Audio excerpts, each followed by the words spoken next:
In the modern metropolis of Lagos, where the skyline shimmered with wealth and ambition, Itohan was a name that sparked conversation. At 35, she stood as the CEO of Crown Tech, Nigeria's leading tech giant, but her success was overshadowed by the cruel moniker bestowed upon her by critics, the Ugly Queen. Her appearance, marked by scars and an unconventional beauty, became the focus of public scrutiny, yet her resilience turned whispers into silence wherever she walked.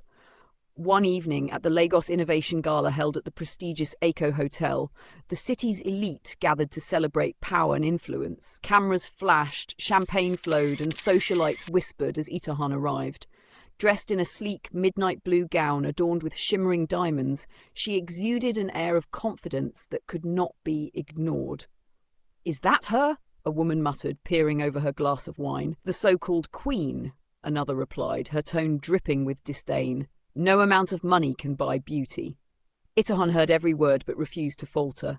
Turning to her assistant, Amara, she said with a smile, "Ensure the press gets a clear shot of me at the charity booth. Let them see where this ugly queen places her crown." Though Itohan commanded the room with her presence, she faced battles far more daunting than idle gossip. Crown Tech's ambitious project, Pulse Care, aimed to provide affordable healthcare to Nigeria's underserved rural communities. The stakes were high, but the company was struggling to secure funding. Investors hesitated and whispers of failure echoed louder than applause. At a tense board meeting, the atmosphere was thick with doubt. One of the board members, his tone dripping with condescension, leaned forward. "Perhaps it's time to consider bringing in someone more appealing to lead. Investors need confidence." Itohan fixed him with a calm but piercing gaze. "Are you suggesting that leadership is about appearances? I lead with results, not a mirror." She paused, her voice steady. 3 years ago, Crown Tech was on the verge of collapse.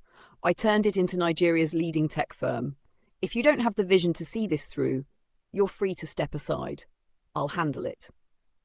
Her determination pushed her beyond the comfort of the boardroom. Itohan travelled across rural Nigeria, meeting the very people Pulse Care aimed to serve. In a small village outside Benin City, she encountered Ekeyet, a young girl who walked miles every day to fetch water for her sick mother. "Will your app help my mama?" the girl asked, her eyes filled with hope. Itohan knelt beside her, holding the child's hands. "Yes, it will. That's why I'm here. I promise it will." Armed with the stories of people like Ekeyet, Itohan returned to Lagos and presented Pulse Care to an international development firm. Her pitch was electric, blending data with heartfelt testimonials. "This isn't just technology, it's a lifeline.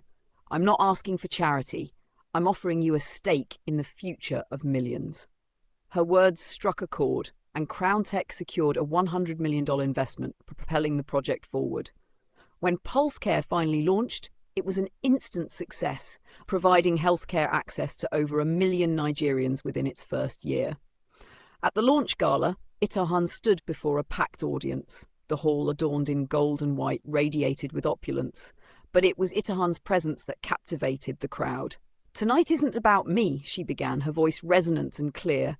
"It's about innovation and resilience. To everyone who doubted me, thank you. You pushed me to prove you wrong." The room erupted into applause, her critics now standing alongside her supporters. Crown Tech became a beacon of progress, and Itohan's story inspired countless young women to pursue their dreams, unshaken by society's superficial standards. Though whispers of the ugly queen lingered, Itohan embraced the title with grace. In an interview, she remarked, "My scars tell a story of survival, resilience, and victory, and every story deserves a crown." Itohan didn't just redefine leadership, she redefined beauty, proving that greatness is built on courage and vision, not the world's shallow expectations. In a city obsessed with perfection, she remained unapologetically herself, reigning with power, purpose, and an unshakable legacy. You are watching Nedin Ifa TV.